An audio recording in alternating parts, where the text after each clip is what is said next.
സുഡാനിൽ എന്ത് സംഭവിക്കുന്നുവെന്ന് വിശദമായി നോക്കുകയാണ് നമ്മൾ. സുഡാനിൽ കൂട്ടക്കൊല നടന്ന അൽ ഫാഷിർ നഗരത്തിൽ ആയിരങ്ങളെ കാണാനില്ല. RSF സംഘം പുരുഷന്മാരെ തെരഞ്ഞു പിടിച്ച് വധിച്ചെന്നും ദൃക്സാക്ഷികൾ വിവരിക്കുന്നുണ്ട്. നഗരത്തിലുള്ള 1 ലക്ഷത്തോളം പേർ ഇപ്പോഴും മരണത്തെ മുന്നിൽ കണ്ടാണ് കഴിയുന്നത്. സുഹൈൽ ഇന്റർനാഷണൽ ഡെസ്കിൽ നിന്ന് വിവരങ്ങൾ നൽകും. സുഹൈൽ, വിവരണാതീതമായ ഒരു സാഹചര്യം, നമുക്കൊന്ന് ഒരുപക്ഷെ ഒന്ന് ഇമാജിൻ ചെയ്യാൻ പോലും പറ്റാത്ത അതികഠിനമായ ഒരു സാഹചര്യത്തിലൂടെ സുഡാനിലെ ലക്ഷക്കണക്കിന് ജനങ്ങൾ കടന്നു പോകുന്നു. അതിൻ്റെ പേടിപ്പെടുത്തുന്ന ദൃശ്യങ്ങളൊക്കെ പലതരത്തിലുള്ള മാധ്യമങ്ങളിലൂടെ നമ്മളിങ്ങനെ കണ്ടുകൊണ്ടിരിക്കുകയാണ്. ഇപ്പോൾ ഇത്രയും അധികം ആളുകളെ കാണാനില്ല എന്നൊക്കെ പറയുമ്പോൾ എത്രത്തോളം കഠിനമായ ഒരു സാഹചര്യം, എത്രത്തോളം എന്താണ് അതിനെ വിവരിക്കുക എന്ന് പോലും എനിക്കറിയില്ല. അപ്പോൾ ആ ഒരു സാഹചര്യം അവിടെ നിൽക്കുന്നുണ്ട്. ആർക്കും ഇടപെടാൻ കഴിയാത്ത രീതിയിൽ, ആർക്കും ഒരു പ്രശ്ന പരിഹാരം ഉണ്ടാക്കാൻ കഴിയാത്ത രീതിയിലാണ് കാര്യങ്ങളുടെ പോക്ക്.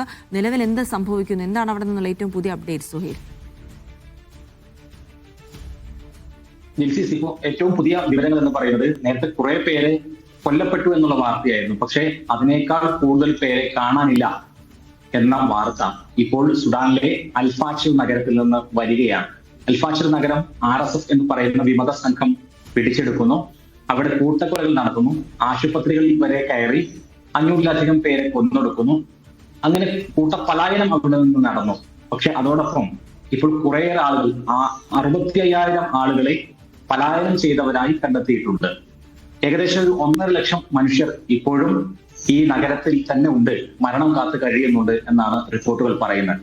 അതിനിടയിൽ നിരവധി ആളുകളെ കാണാനില്ല, പ്രത്യേകിച്ചും പുരുഷന്മാരെയാണ് കാണാൻ ഇല്ലാതെയായിരിക്കുന്നത്. അവരെ RSF സംഘം കൃത്യമായി തന്നെ പിടികൂടി പ്രത്യേക കേന്ദ്രങ്ങളിലേക്ക് മാറ്റി വെടിവെച്ച് കൊന്നു എന്നുള്ള വാർത്തകളാണ് ഇപ്പോൾ വരുന്നത്. അപ്പോൾ അൽഫാഷിർ നഗരത്തിൽ ഉണ്ടായിരുന്ന 2.5 ലക്ഷം മനുഷ്യരുടെ ഇപ്പോഴത്തെ അവസ്ഥ എന്ന് പറയുന്നത് അതിഭീകരമാണ്. കാരണം പല സ്ത്രീകൾക്കും കുട്ടികൾക്കും അവരുടെ ഭർത്താവ്, അവരുടെ അച്ഛൻ, അവർ ജീവിച്ചിരിപ്പുണ്ടോ മരിച്ചിരിക്കുകയാണോ എന്നറിയാത്ത വല്ലാത്തൊരു സ്ഥിതിവിശേഷത്തിലേക്കാണ് അവർ എടുത്തെറിയപ്പെട്ടിരിക്കുന്നത്. ഇപ്പോൾ 65,000 ആളുകൾ അൽഫാഷിർ നഗരത്തിൽ നിന്ന് ഒഴിഞ്ഞു പോയി എന്ന് പറയുന്നവർ ജീവിക്കുന്നത് മരുഭൂമിയിലാണ്. വെള്ളവും ഭക്ഷണവും ഒന്നും ഇല്ലാതെ അവർ ജീവിക്കുകയാണ്.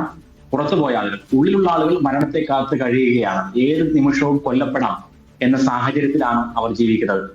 നേരത്തെ സൂചിപ്പിക്കപ്പെട്ട പോലെ ആർക്കും ഇടപെടാൻ സാധിക്കാത്തത് കൊണ്ടല്ല, ആരും ഇടപെടാത്തത് കൊണ്ടാണ് എന്ന് കൃത്യമായി തന്നെ നമുക്ക് മനസ്സിലാക്കാൻ സാധിക്കും. കാരണം ലോകത്തിന്റെ ഏത് ഭാഗത്തും ഏത് സംഭവങ്ങൾ നടന്നാലും അവിടെ ഇടപെടുന്ന ചില ലോകരാജ്യങ്ങളുണ്ട്. അവിടെ ജനാധിപത്യവും അതേപോലെ തന്നെ ഡെമോക്രസി, ഈ സമാധാനം എന്നൊക്കെ പറഞ്ഞ് ഇടപെടുന്ന ലോകരാജ്യങ്ങൾ. പക്ഷെ ആ രാജ്യങ്ങൾക്കെല്ലാം തന്നെ സുഡാനിൽ ഇടപെടുക എന്ന് പറയുന്നത് വളരെ സിമ്പിളാണ്.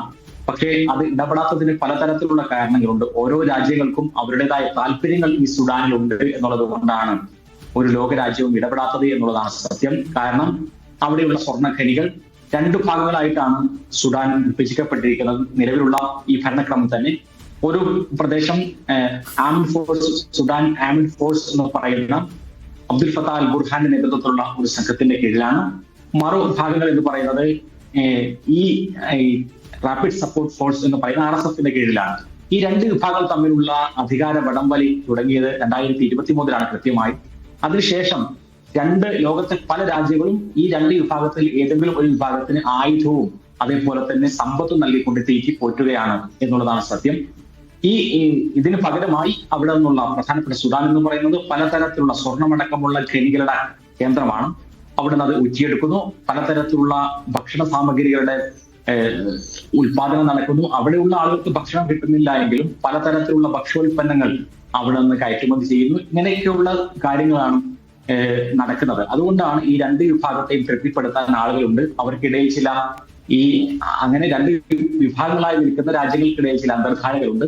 അതിന്റെയൊക്കെ പശ്ചാത്തലത്തിലാണ് അവിടെ ഒരു രാജ്യങ്ങളും ഇടപെടാത്തത്. ഏതായിരുന്നാലും കൊല്ലപ്പെട്ടവരുടെ എണ്ണം ഇപ്പോൾ ഈ കാണാതായവരെ ഒഴിച്ചു നിർത്തിയാൽ തന്നെ 2000 ആളുകൾ ഈ ഒക്ടോബർ 26 ശേഷം കൊല്ലപ്പെട്ട് കഴിഞ്ഞു. അതേപോലെ തന്നെ 33,000 ആളുകൾക്ക് ഗുരുതരമായി പരിക്കേറ്റ് കഴിഞ്ഞു. അറബേതര സമൂഹങ്ങളെ തെരഞ്ഞുപിടിച്ച് വംശഹത്യ നടത്തുന്നു എന്ന ആരോപണം ശക്തമാകുന്നു. UN അടക്കമുള്ള ഏജൻസികൾ പറയുന്നത് ലോകത്തിലെ ഏറ്റവും ഭീകരമായ ഇടമായി ഇപ്പോൾ സുഡാൻ മാറിയിരിക്കുന്നു എന്നുള്ളതാണ്. പട്ടിണിയുടെ കാര്യം പറയേണ്ടതില്ല. നേരത്തെ സൂചിപ്പിച്ചതുപോലെ തന്നെ ഈ അൽഫാഷിർ നഗരം മാത്രമല്ല, സുഡാനിലാകെ 2.5 കോടി മനുഷ്യർ അവർ പലായനത്തിലാണ്. അവർ പച്ചവെള്ളവും അതേപോലെ തന്നെ പച്ചിലയും കഴിച്ചുകൊണ്ടാണ് പലരും ജീവിക്കുന്നത് എന്നുള്ള റിപ്പോർട്ടുകൾ വേൾഡ് ഫുഡ് പ്രോഗ്രാം അടക്കമുള്ള സംവിധാനങ്ങൾ അന്താരാഷ്ട്ര സമൂഹത്തോട് പറഞ്ഞുകൊണ്ടിരിക്കുന്നു. പക്ഷേ ഈ ഘട്ടത്തിലൊന്നും തന്നെ അവിടേക്ക് വെള്ളവും ഭക്ഷണവും എത്തിക്കാനോ അതിൽ കൂടുതൽ ഇടപെടാനോ ഉള്ള സംവിധാനങ്ങൾ ഉണ്ടാകുന്നില്ല എന്നുള്ളതാണ്. അതേപോലെ തന്നെ അവിടെ ഇടപെടാത്തതിന്റെ ഒരു കാരണം മറ്റും നമുക്കറിയാം. ആഫ്രിക്കൻ രാജ്യങ്ങൾ ഇതേപോലെയുള്ള കൂട്ടക്കൊലകളും ആഭ്യന്തര യുദ്ധങ്ങളും കൂടുതൽ സംഭവിക്കുമ്പോഴും അവിടെ അന്താരാഷ്ട്ര സമൂഹത്തിന്റെ ശ്രദ്ധ മറ്റു ഇടങ്ങളിലുള്ളതുപോലെ ഉണ്ടാവാറില്ല. കാരണം ആഫ്രിക്ക ഇരുണ്ട ഭൂഖണ്ഡമാണ് എന്ന് പണ്ട് മുതൽ തന്നെ നമ്മൾ പഠിച്ച ഒരു കാര്യമാണ്.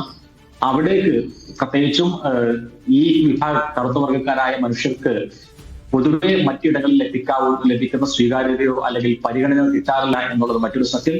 ഇങ്ങനെയൊക്കെയുള്ള പശ്ചാത്തലത്തിലാണ് 2023 മുതൽ ആ ജനത വലിയ പ്രതിസന്ധി അനുഭവിക്കുന്നത്. പക്ഷെ ഇപ്പോഴത്തെ സംഭവവികാസങ്ങൾ എന്ന് പറയുന്നത് RSS നടത്തിക്കൊണ്ടിരിക്കുന്ന കൂട്ടക്കൊലയും വംശഹത്യയുമാണ്.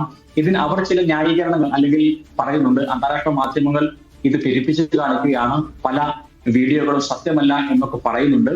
ഈ സാധാരണക്കാരായ മനുഷ്യരെ എന്ന് പറഞ്ഞുകൊണ്ട് അവർ വേഷം മാറിയ ഈ ബുർഹാന്റെ പിന്തുണയുള്ള പട്ടാളക്കാരാണ് എന്നൊക്കെ പറയുന്നുണ്ട്. പക്ഷെ അതൊന്നും ശരിയല്ല എന്നുള്ളതാണ് സത്യം. കാരണം ഇത്രയും വലിയ 2000-ഓളം സൈനികരെയാണ് ഇവർ കൂട്ടക്കൊല ചെയ്തത് എന്നുള്ളതിന് തെളിവുകളൊന്നുമില്ല. അന്താരാഷ്ട്ര ഏജൻസികളും അതേപോലെ തന്നെ അന്താരാഷ്ട്ര സന്നദ്ധ സംഘങ്ങളും ഈ വിവരങ്ങളെല്ലാം തന്നെ വെരിഫൈ ചെയ്യുന്നുണ്ട്. അവിടേക്ക് അവർ പിടിച്ചു നിർത്തി കൂട്ടക്കൊല ചെയ്യുന്ന പുരുഷന്മാരുടെയും അതേപോലെ തന്നെ സ്ത്രീകളുടെയും കുട്ടികളുടെയും വീഡിയോകൾ വെരിഫൈ ചെയ്തുകൊണ്ട് തന്നെ പല ഏജൻസികളും പറയുന്നത് ഈ RSS ചെയ്തുകൊണ്ടിരിക്കുന്ന വംശഹത്യയാണ്. അതൊരു സൈനിക വിഭാഗങ്ങൾ മാത്രമല്ല കൊന്നൊടുക്കുന്നത്, സിവിലിയന്മാരെ തന്നെയാണ് എന്നുള്ള കൃത്യമായ വിവരങ്ങൾ വരുന്നു. ഇപ്പോൾ ഈ വലിയ വാർത്തകൾ വരുന്നതിന്റെ പശ്ചാത്തലത്തിൽ കുറച്ച് ഈ കൂട്ടക്കൊലയിൽ ചില കുറവ് വന്നിട്ടുണ്ട് എന്നുള്ളത് തന്നെയാണ് ആശ്വാസകരമായ കാര്യം. അതോടൊപ്പം തന്നെ ഇതിന് നേതൃത്വം നൽകുന്ന ആളുകളെ എന്ന് പറഞ്ഞുകൊണ്ട് ആളുകൾ കണ്ണിൽ പൊടിയിടാനാണെങ്കിലും ചില ആളുകളെ അറസ്റ്റ് ചെയ്യുകയും ഈ അതിക്രമങ്ങൾ കാണിച്ചിട്ടുള്ള ആളുകൾക്ക് ചില വിലങ്ങ് ഏർപ്പെടുത്തുകയൊക്കെ ചെയ്യുന്ന സാഹചര്യങ്ങൾ കൂടി ഉണ്ട് എന്നുള്ളത് ആശ്വാസകരമായ കാര്യമാണ്. അന്താരാഷ്ട്ര മാധ്യമങ്ങൾ ഇത് ഏറ്റുപിടിച്ചതിന് ശേഷം October 26-നാണ് വലിയ കൂട്ടക്കൊല നടക്കുന്നത്. പക്ഷേ 2 ദിവസം കൂടി കഴിഞ്ഞ ശേഷമാണ് അവിടെ നിന്ന് കൂടുതൽ വിവരങ്ങൾ പുറത്തു വരുന്നത്. കാരണം ആ മേഖല പൂർണ്ണമായും ഈ ആശയവിനിമയ സംവിധാനം വിച്ഛേദിച്ചിരിക്കുകയായിരുന്നു. പല ആളുകളും അവിടെ നിന്ന് പുറത്തേക്ക് പോയി കാര്യങ്ങൾ വിശദീകരിക്കുമ്പോഴാണ് ഇത്രയും ഞെട്ടിക്കുന്ന വിവരങ്ങൾ അവിടെ നടന്നു എന്നുള്ള കാര്യം തന്നെ പുറം ലോകം അറിയുന്നത്. ഇപ്പോൾ അന്താരാഷ്ട്ര മാധ്യമങ്ങളുടെ അടക്കം ഇടപെടലുകൾ കാരണം ചെറിയ തോതിലേക്ക് ഒരു ശ്രദ്ധ അവിടെ കിട്ടിയതിന്റെ അടിസ്ഥാനത്തിലാണ് കുറവ് വരുന്നത് ഈ കൂട്ടക്കൊലയിൽ നിന്ന് നമുക്ക് പറയേണ്ടി വരും.